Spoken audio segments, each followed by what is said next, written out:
αρχιτεκτονική τι είναι? Σκεφτούμαστε την αρχιτεκτονική ως κάπου που κοιμούμαστε, τα σπίτια μας. Σκεφτούμαστε την αρχιτεκτονική εκεί που δουλεύουμε, τα σχολεία, το χώρο εργασίας. Άρα πάμε από το σπίτι στη δουλειά, από τη δουλειά στο σπίτι. Όμως η μέρα είναι 24 ώρες και 8 ώρες υποτίθεται κοιμούμαστε, 8 ώρες δουλεύουμε. Τις επόμενες 8 ώρες που πρέπει να είναι? Άρα η αρχιτεκτονική μπορεί να πλάσει ένα χώρο συναναστροφής εκεί που δεν υπήρχε.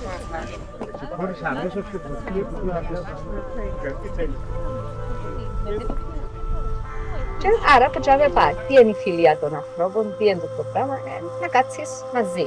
Δείτε τώρα που στεκούμαστε, είμαστε ένας κύκλος. Η αγκαλιά. Ότι είπαμε να κάνουμε το σχήμα, σχεδίασα το.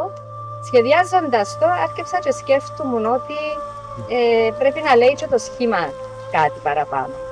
Και όπως το σχεδίαζα, κατάλαβα ότι κάπου πρέπει να μπορούμε να μπούμε μέσα, δηλαδή τα λειτουργικά του ενέκδηλα. Αλλά το πιο σημαντικό ήταν η πορεία όπως αντιλαμβάνομαι εγώ, τη διαχρονικότητα των κατασκευών. Και η κατασκευή ξεκινά από ένα ψηλό κομμάτι, το οποίο είναι πιο άρτιο, δηλαδή αντιπροσωπεύει λίγο την αρτιότητα της γνώσης. Σε κάποιο σημείο σκάζει και γίνεται πιο χαμηλό και το χαμηλό συνεχίζει για πιο μεγάλη χρονική περίοδο. Καταλαβαίνει πιο μεγάλο κομμάτι του κύκλου, διότι και εμείς τώρα είμαστε κάπου μέσα σε τη χαμηλότερη αντίληψη του τοπίου, το οποίο σκάζει, φθήρεται, αλλά είναι ακόμα τσαμέ. Τα θέσεις του ενέκδηλα στα νερά.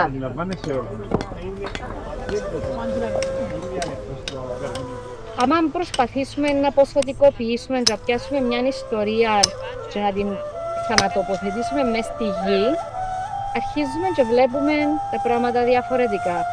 Η πέτρα είχε και το συναισθηματικό της και το πρακτικό της. Δηλαδή ήταν πανταχού παρούσα στη ζωή των ανθρώπων. Και ήταν το υλικό με το οποίο μπορούσε να ημερέψει την αγριάδα της φύσης. Θεωρούμε τα τώρα σταθεροποιημένα με τις δόμες.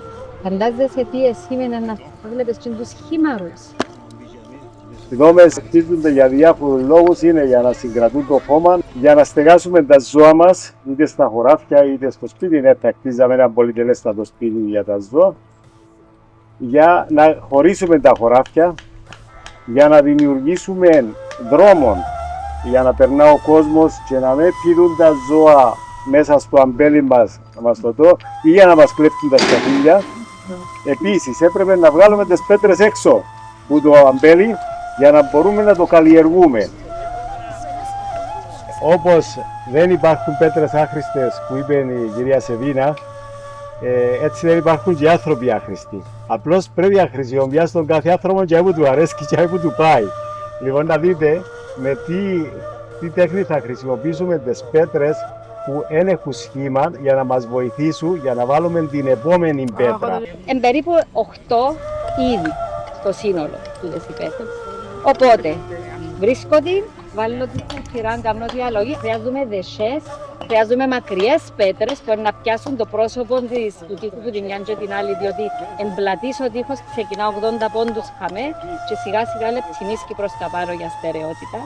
Δεν χρησιμοποιούμε ποτέ πυλό. Μόνο με το κλίτσιασμα των πέτρων. Ακούετε ένα κλικ, όπως το κλειδάκι στην πόρτα, κλίθκιασε. Ναι. Τι ωραίες οι λέξεις που περιγράφουν το τοπίο. Και πρέπει να ακούμε το κίνησμα του σπίτου. Και να καταλάβετε πόση τρυφεράδα έχει ο Κυπραίος για το χτίσιμο της πέτρας. Βάλω την και γυρίζω την λίγο και μπορεί να κάνει τσακ. Όπως κάνεις εσύ στο κρεβάτι σου που πάει να κοιμηθείς και γυρίζεις έτσι λίγο και βρίσκεις τη θέση σου και χαλαρώνεις, έτσι κοιμίζεται και η πέτρα.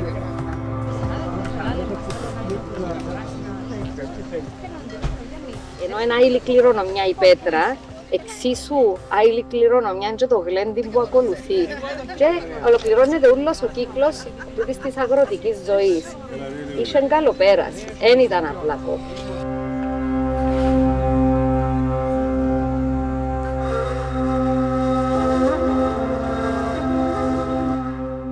Πιστεύω ότι τούτη η πράξη, να αναμετρηθεί ο καθένας στο μέτρο της γης και να νιώσει την ικανότητα του να πλάσει, με δύο χέρια, με κάτι μικρό, συλλογικά.